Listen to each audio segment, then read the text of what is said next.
Teve uma moça agora que caiu no golpe do Fábio Júnior, que era o Fábio... Sim, eu soube nem era o disso. Fábio Júnior. Aí as coisas que as pessoas escrevem sobre... É uma idiota mesmo, tem mais a que pagar. Exato. Eu falo, gente, vocês são tão piores, são tão ruins desumano quanto isso. esse estelionatário que destruiu a vida desumano a dela. gente falar isso. O golpista do Tinder, que a gente fez aqui, que está preso, que ele fez mulheres fazerem empréstimos de 500 mil reais, destruiu a fantasia do casamento, destruiu a confiança no homem. E as pessoas falam, mas não é tonta mesmo, quer ficar pegando o cara.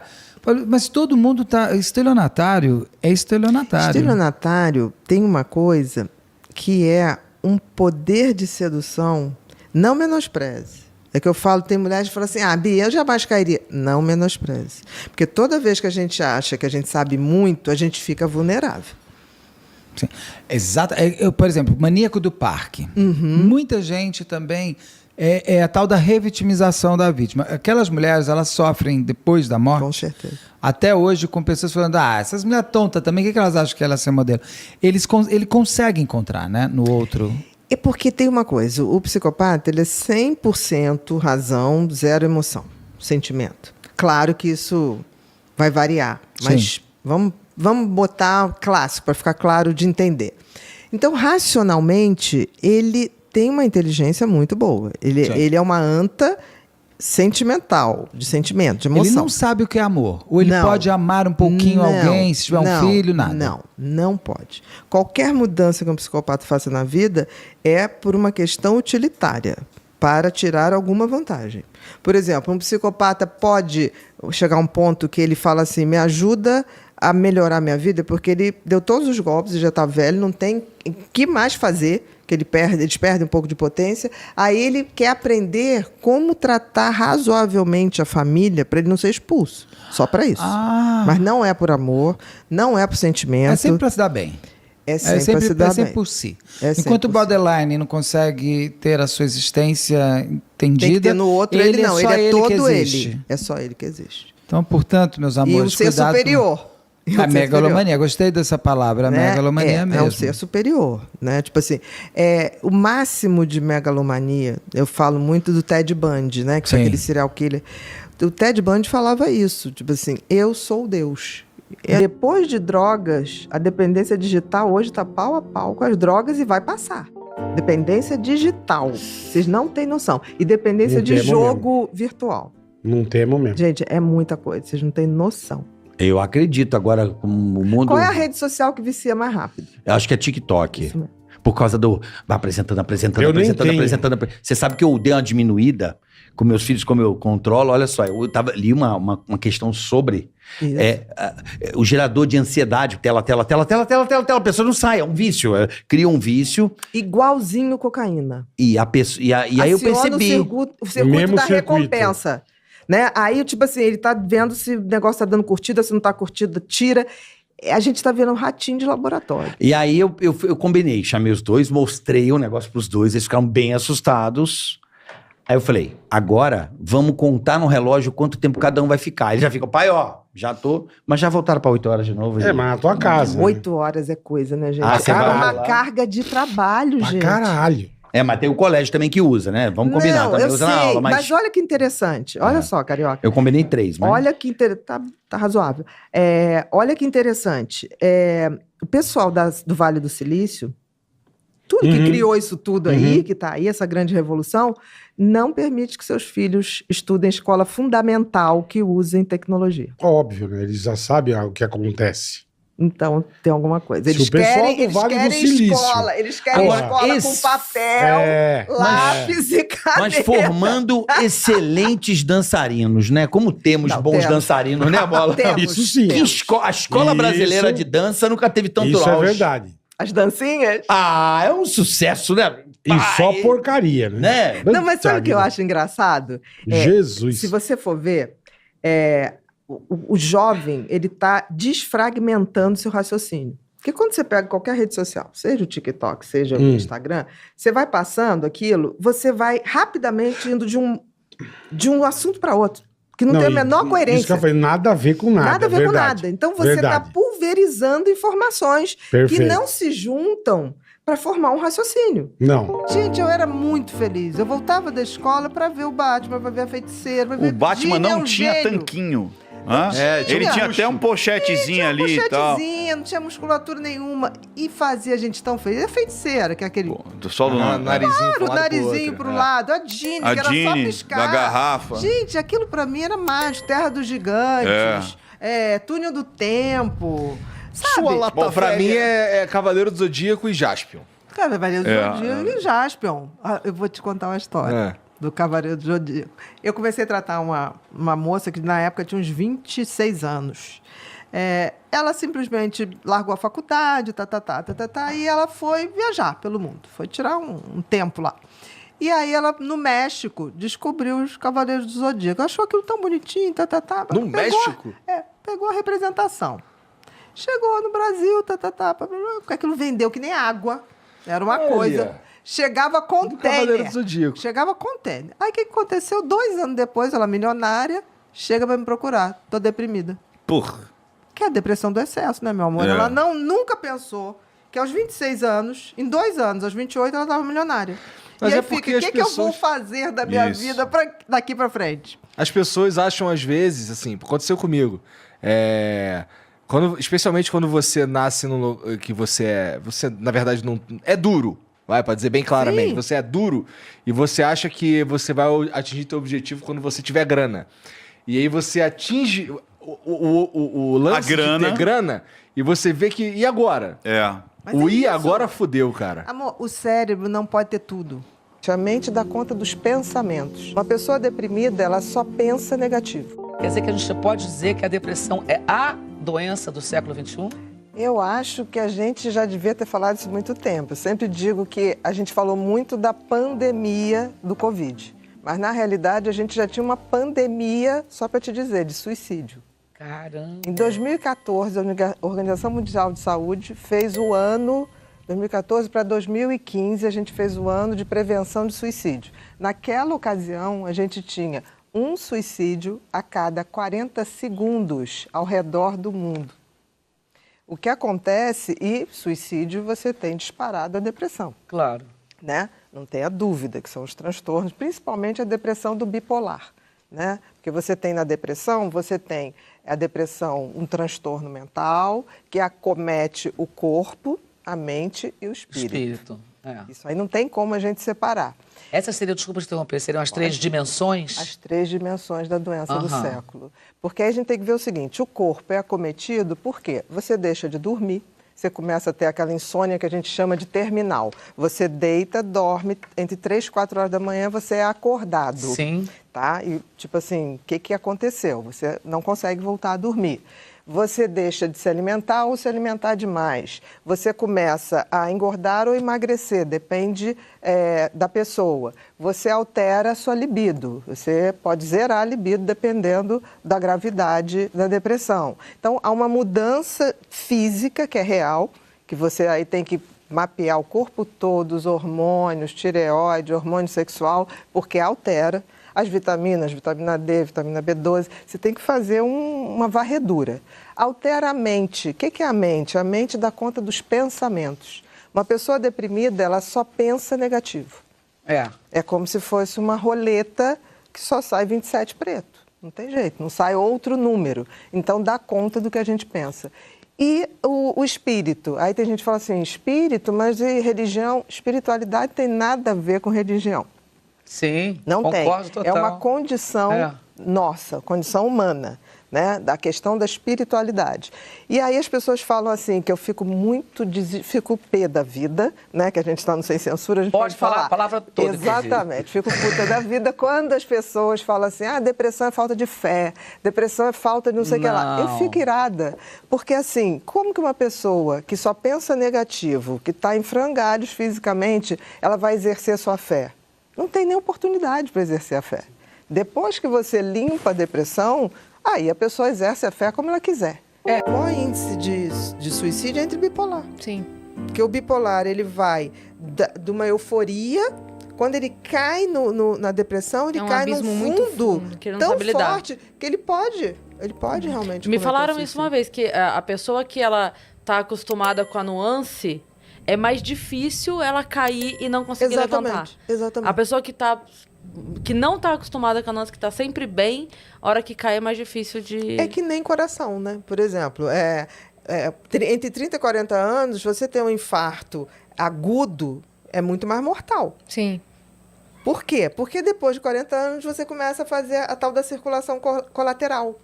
Que o coração já vai ficando mais rígido, o próprio organismo vai criando novas circulações, como vai criando as veiazinhas da gente. Sim. Então, o que acontece? Quando tem um infarto mais velho, já tem circulação colateral sustentando. Entendeu? Porque já tava meio que, o corpo já estava se preparando. Para o envelhecimento. Exato. Um psicopata, ele necessariamente apresenta esses traços ou ele pode ser um psicopata inócuo? Não, aí vamos lá, Igor. Psicopata não é doente mental. A palavra é ingrata, porque psico vem da mente. Pata, doente, né? Então seria doente mental, mas não é. O psicopata é bem diferente de todo o resto. O psicopata é aquela pessoa que nasce com o sistema límbico desconectado. O que significa isso? Ele não tem emoção, ele não tem empatia, ele não tem sentimento de culpa. É como se fosse... Parece uma combinação explosiva, assim. Principalmente a falta do sentimento de culpa, né? É, porque imagina, você não tem o deitar no travesseiro e falar, putz, eu acho que o que eu fiz não foi legal. Não, vai sair pra comer um hambúrguer. Exatamente. Aconteceu agora. Aquele rapaz que matou o cara do jiu-jitsu. Sim! Descobriu-se... Você soube o que aconteceu? Descobriu que ele deu um tiro no cara... Foi para uma outra casa noturna, ficou lá horas, gastou $1,5, R$1.500, arrumou uma menina lá, foi pro motel, transou com a menina a noite inteira e depois foi para casa.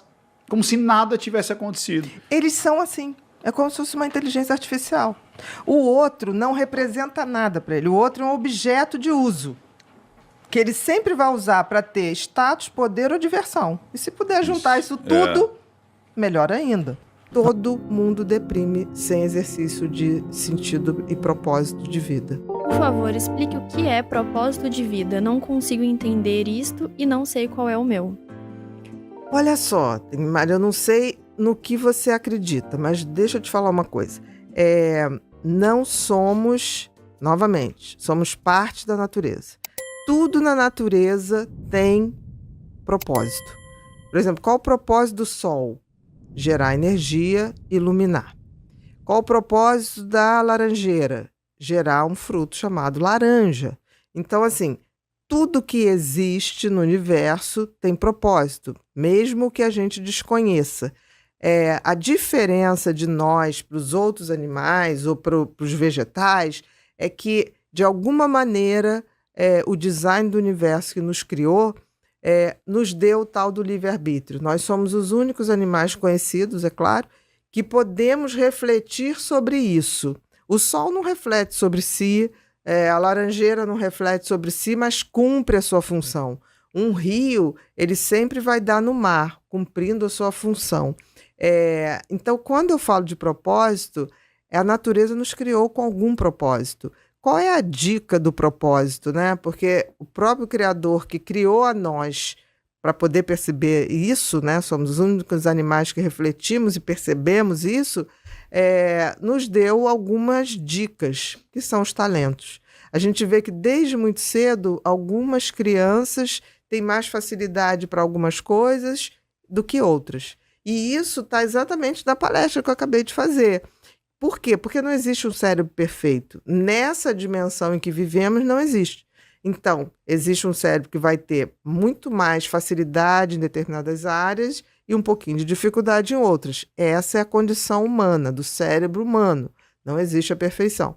Então, repara direitinho o que você, desde criança, tinha uma tendência, tinha uma facilidade... E em algum momento isso se perdeu. Mas o propósito da tua vida sempre vai estar relacionado à sua maior facilidade, os seus talentos e os seus dons. Isso com certeza não tenho dúvida. E realizar, achar esse propósito e colocar ele em ação é simplesmente realizar o destino da gente e mais ainda, é ser feliz. Ser feliz é cumprir com a nossa missão ao que fomos destinados nesse planeta aqui. Essa perda, né? Quando o cérebro ele vai perdendo esse comando. E muitas vezes você está brigando ou você não está entendendo e ele não está conseguindo se controlar. Esse idoso precisa de ajuda urgente. Que todo mundo fala, que não sei o que, aonde está isso, como é que é isso, né? Como é que eu entro em contato com tudo isso? E aí eu fazia isso, e fui andando, e cada vez aparecendo mais coisa para me conhecer. E aparecendo, aí era SUF, aí era o Espiritismo, aí era na igreja que discute Bíblia, aí era na outra que discute não sei o quê, e eu procurando, mas... Nada te convencia. Não. Você estava pesquisando, mas nada te como se trazia. estivesse lendo livros de matemática, ou qualquer coisa assim. Nada que me arrebatasse a ponto de falar, tem uma luz aqui. Aí eu fui fazer um espetáculo que foi grande sucesso também em São Paulo, chamado São Paulo Night and Day, que tinha Peri Ribeiro, Aguinaldo Raiol, tinha orquestra, corpo de baile, era uma coisa de Las Vegas. Assim, exatamente. E durante esse espetáculo teve um dia que me deu uma coisa tão estranha que eu entrei em cena e não sabia onde eu estava. A orquestra tocando e eu... Um apagão. Apagão total. Que estranho. Aí eu saí de cena, me deu vontade de chorar, aí eu comecei a chorar, e a orquestra tocando, e nada acontecendo, aquele vazio no palco. Aí... De repente eu parei, Ivan, e aí, a gente pula o quadro? Vamos fazer? Não, eu vou entrar. Aí entrei e fiz o quadro. Lembrei de tudo, fiz o quadro. Mas fiquei com aquilo na cabeça. O que foi isso? Que aconteceu? O que foi isso? Aí mais questionamento, e busca. E alguém conhece, alguém não conhece, alguém que faz isso, alguém que faz aquilo, e eu buscando. Eu ia longe. Onde te falasse, tem cara lá. Eu ia atrás. Tá. E aí eu fui ficando meio morno, porque isso não ia para lugar nenhum. Até que um dia eu falei, vou passar 15 dias na Índia. Que alguém tinha te cantado uma pedra, ou não? Não, desde quando eu fiz o Ré, que a gente cantava Hare Krishna. Hare Krishna, no Ré. É um momento muito bonito, é um momento do que ficávamos nus, distribuía flores para a plateia, é um momento de paz da peça. Que até foi muito engraçado, deixa eu fazer esse trecho aqui, porque tinha censura. Então a censura não deixou ligar a luz na hora do nu. Ficava todo mundo nu, mas ninguém via coisa nenhuma. Entendi. Né? Aquele breu. Aí aos pouquinhos essa luz foi crescendo. Tapeando a censura no início. Aos pouquinhos. Vamos acostumar o povo. E também o governo foi liberando começou também a liberar, começou a deixar, e aquela luz foi acendendo até que chegou ao ápice da luz, onde... Que estava todo mundo nu distribuindo flores. Muito engraçado aquilo. Bom, e aí voltando a essa história, eu falei, vou passar 15 dias de férias, sei lá para quê, vou para lá. Já conhecia a Europa, já conhecia os Estados Unidos, vou para a Índia. Há um tempo, bem depois, eu fui pegar um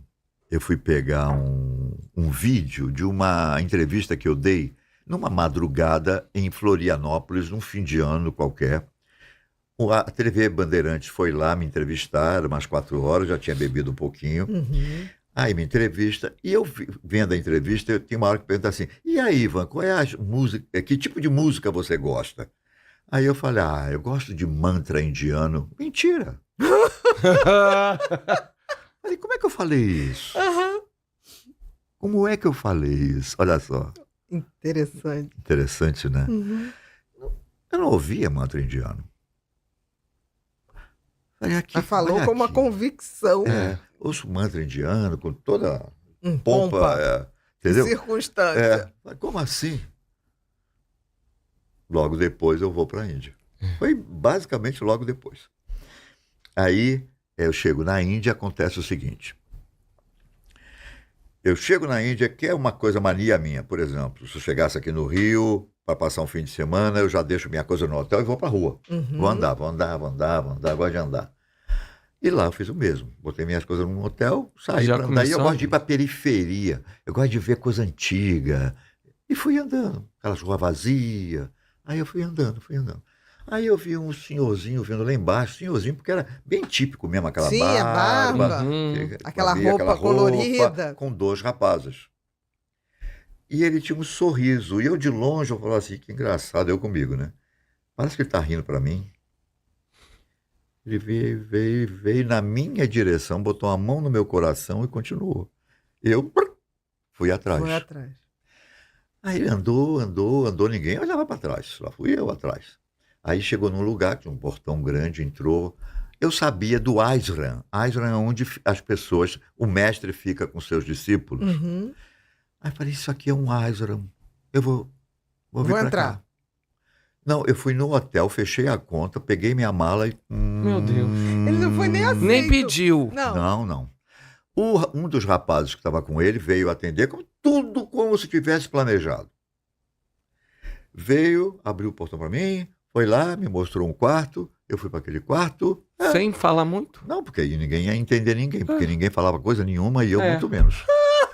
Abriu a porta e ele foi. Não, era comunicação espiritual, né? Era total. Essa experiência realmente... Precisou.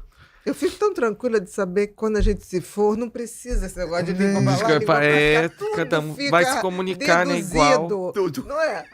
Aí você teve essa experiência em terra. Aí eu fui pra lá, sentei lá, tinha uma cama, solteiro assim, sentei e fiquei ali. Aí esperando a próxima... o que vai... E agora, né? O que vai acontecer? Aí teve um momento à tarde, isso já era depois do meio-dia... Aí teve um momento à tarde, tipo um lanche. Aí ele tocou um sininho, as pessoas foram todas para lá. Aí ele veio, fez gesto, me levou. Bom, no decorrer disso, eu passei a ser o terceiro que andava com ele. Ah, tá. Sem falar língua nenhuma. E atrás. Era tipo assim, ó. E vai. Ninguém falava nada. Com o tempo, o que foi acontecendo? As coisas mais incríveis do mundo. Além de tudo que eu vou assistir, que vou ver, que vai acontecer comigo, o principal foi que começou a despertar Krishna mesmo, para valer na minha cabeça.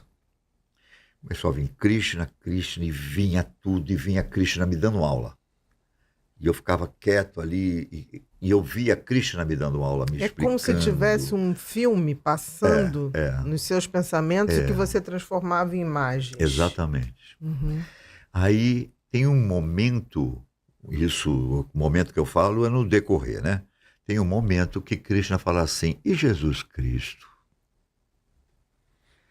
O coração faz pum, pum, pum, pum, um amor por Jesus Cristo, que eu não tinha.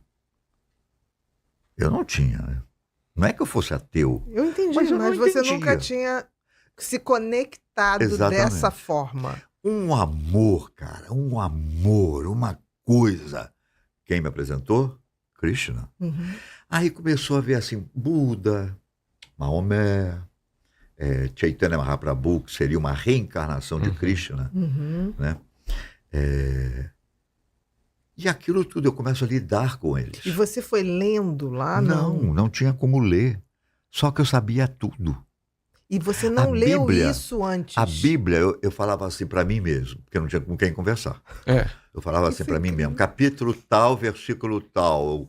Ali, Jesus falou isso. Vinha tudo.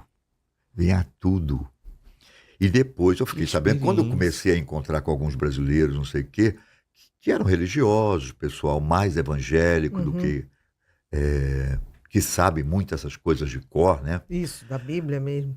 Aí a gente começava a conversar e eu falava, tá, no versículo tal não diz isso. A pessoa olhava para você. O que eu estou fazendo na Índia? Entendeu? Falando da Bíblia. Falando da Bíblia. Uhum. Falei, porque foi aqui que despertou meu amor por Jesus. Obrigado por assistir até aqui. Não deixe de se inscrever, curtir, compartilhar e ativar as notificações para continuar recebendo nossos conteúdos. Agora nosso canal está em todas as redes sociais. Os links estão na descrição abaixo. Aproveite também para visitar a nossa aba Comunidade. Lá você encontra toda a nossa programação. Até breve!